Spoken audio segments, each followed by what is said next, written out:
भगवान श्री हरि को शीघ्र संतुष्ट करने का एकमात्र माध्यम है, एकमात्र मार्ग है, और वह है भगवान श्री हरि के नामों का संकीर्तन करना।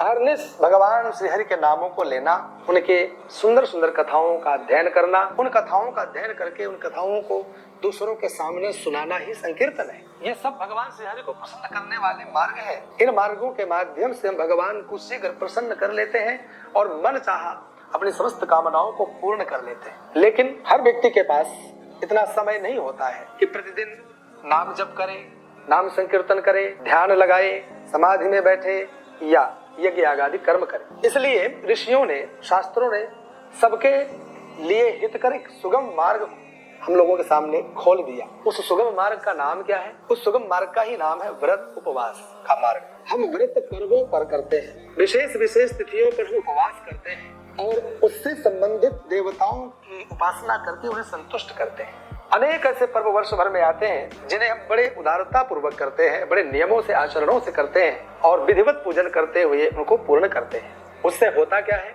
उससे एक तो हमारा जीवन पवित्र होता है, हमारी दिनचर्या पवित्र होती है, हमारे जीवन में आने वाली आपत्ति विपत्तियां नष्ट होती हैं, अमंगल का नाश होता है, विघ्न का शमन होता है और हमारा मार्ग प्रशस्त होता है।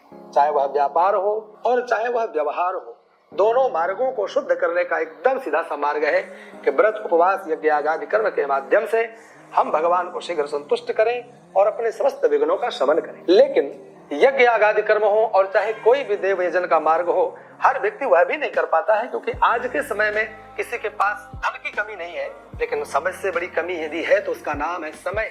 हर व्यक्ति के पास समय नहीं है। व्यक्ति से कहो कुछ दे दो तो कहेगा धन ले लो, लेकिन मेरे पास समय नहीं, मैं समय नहीं दे सकता। महाराज एक एक व्यक्ति, साधारण से साधारण व्यक्ति, जो मिडिल क्लास का एक व्यक्ति माना जाता है, उससे भी फोन पर बात करो या कहो कि उससे मिलना है तो उसके पास भी मिलने का समय नहीं। टेलीफोन पर ही वार्तालाप हो जाए, चर्चा हो जाए तो बहुत बढ़िया बात है। तो कहने का मतलब यह है कि व्यक्ति के पास समय नहीं है, इसलिए व्यक्ति कुछ भी ऐसा देवानुष्ठान, पूजा पाठ कुछ कर नहीं सकता है और करने में समर्थ भी नहीं होता है। इसके लिए ऋषियों ने, धर्मशास्त्रों ने और उत्तम मार्ग और एकदम सुगम सस्ता मार्ग खोजा है, जिसे आने वाले वर्ष भर की तिथियां हैं, उन तिथियों में विशेष विशेष पूजा अर्चना करना, उनमें उपवास करना।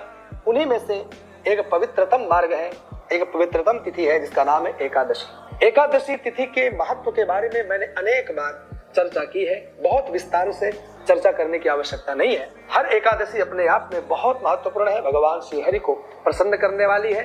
पूर्व में मैंने बताया था कि भगवान के जितने भी व्रत उपवास करने वाली तिथियां हैं वो भगवान के अंग हो सकते हैं, प्रत्यंग हो सकते हैं, अवयव हो सकते हैं, परंतु भगवान का एक जो हृदय स्थल है ना, वह मात्र एकादशी है। एकादशी तिथि तो भगवान श्री हरि का हृदय वक्षस्थल है और हृदय स्थल तो भगवान भक्तों के लिए हमेशा सदा सर्वदा खुला रखते हैं। हमें वहां पहुंचने की आवश्यकता है।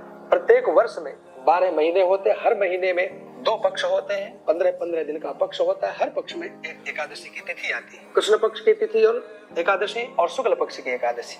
और हर एकादशी का हम व्रत उपवास करते हुए भगवान नारायण को शीघ्र संतुष्ट करते हैं। करना क्या होता है? व्रत और उपवास, अधिक से अधिक भगवान का पूजन, उस तिथि पर अधिक से अधिक भगवान का अर्चन, नाम जप, संकीर्तन, यह उस तिथि पर करते हुए हम लोग शीघ्र भगवान को संतुष्ट कर लेते हैं। देखिए सज्जनों, आने वाली एकादशी बहुत जल्दी आ रही है। इस एकादशी का नाम है देवशयनी एकादशी। इस देवशयनी एकादशी का भी बहुत महत्व है। कहते हैं इस दिन भगवान 4 महीने के लिए शयन करते हैं, योग निद्रा में जाते हैं। यह योग निद्रा भी कोई बहुत लंबी नहीं होती है, हम लोगों के लिए 4 महीना होता है। भगवान तो केवल पलक झपकते हैं और 4 महीने निकल जाते हैं। कालक्रम धर्मशास्त्रों में बड़े विस्तार से बताया गया है। युगों का वर्णन, मनवंतरों का वर्णन, कल्पों का वर्णन, वर्ष का वर्णन, संवत्सरों का वर्णन, ये सब एक अलग विषय है जिसे कथाओं के माध्यम से मैंने अनेक बार बताया है। वहां न जाते हुए हम इतना समझें कि यह भगवान श्री हरि के योग निद्रा में जाने की तिथि है, जिसे हम देवशयनी एकादशी कहते हैं। अथवा इस दिन समूचा देव समाज भगवान को शयन कराता है और भगवान शयनागार की ओर जाते ही जो भी हमारे धार्मिक कार्यों में विशेषकर मांगलिक कृत्य होते हैं, जैसे वैवाहिक कार्य होते हैं ना, विवाह इत्यादि के कार्य, इनमें ब्रेक लग जाता है। यह 4 महीना यानी देव प्रबोधिनी एकादशी जो कार्तिक की एकादशी आती है, जो कि 12 नवंबर 2024 को पड़ रही है, उस एकादशी तक समूचे वैवाहिक कर्म बंद हो जाते हैं। बहुत से ऐसे शुभ कार्य हैं जो होते रहते हैं। भगवान के दिव्य दिव्य चरित्र, भगवान की दिव्य दिव्य कथाएं, श्रावण का महात्म्य, महीनों का महात्म्य, ऋषियों का पूजन, ये सब ऊंचे कार्य होंगे। रक्षाबंधन का पावन त्योहार, अनेक धर्मानुष्ठान चलेंगे, लगातार भगवान शिव के, महादेव के अभिषेक चलेंगे, भगवान नारायण के विशेष अर्चन पूजन होंगे। ये समूचे कार्य चलते रहेंगे, इनमें कोई विराम नहीं लगने वाला है। तो हम लोगों को देवशयनी एकादशी पर भगवान श्री हरि का विशेष करके पूजन करना है। और उस दिन भी हर एकादशी के समान प्रातः काल जल्दी उठें, उठकर स्नान करें और संकल्प लें, विधि विधान से सालग्राम भगवान श्री हरि के विविध रूपों का, अलग अलग जो भी आपकी मान्यताएं हैं, उन रूपों का विधिवत पूजन करें, अर्चन करें और भगवान को प्रसन्न करें। कब आ रही है देवशयनी एकादशी इस बार 2024 में, इसको जानने की आवश्यकता है। इस बार देवशयनी एकादशी 16 जुलाई रात्रि 8:33 से यह एकादशी तिथि लगेगी और अगले दिन 17 जुलाई को रात्रि 9:02 पर समाप्त होगी। अर्थात 17 जुलाई 2024 को प्रातः काल हमें सूर्योदय के समय एकादशी प्राप्त हो रही है। इसी दिन हम लोगों को एकादशी का व्रत उपवास करना है। 17 जुलाई 2024 बुधवार के दिन ही हमें देवशयनी एकादशी का व्रत करना है। अगले दिन प्रातः काल द्वादशी का पारण भी शुभ मुहूर्त में कर लेना है। लगभग 5 - 5:30 बजे के पश्चात, सूर्योदय के पश्चात आप कभी भी प्रातः काल पारण का कार्य भी कर सकते हैं। द्वादशी गुरुवार 18 जुलाई को आप लोग पारण कर सकते हैं।